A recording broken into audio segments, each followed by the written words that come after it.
नमस्कार, मनीषा यादव अपने YouTube channel पर आप सभी का स्वागत करती हूँ। सुनाने जा रही हूँ नाच गीत, आप लोग कैसा लगा कमेंट में ज़रूर बताइएगा। ई काला बदरा गजब मेड़राई हो, ई काला बदरा गजब मेड़राई हो।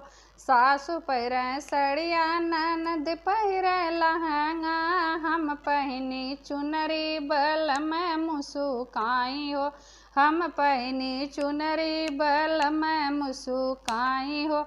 ई काला बदरा गजब मेड़राई हो, ई काला बदरा गजब मेड़राई हो। सासु खानी लड्डू ननद खानी पेड़ा, सासु खानी लड्डू ननद खानी पेड़ा।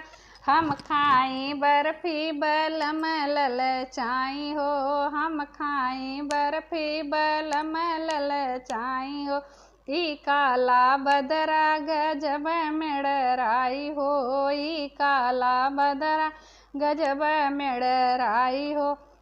सासु चले खेते ननद जनी बाजारे, सासु जनी खेत ननद जनी बाजारे।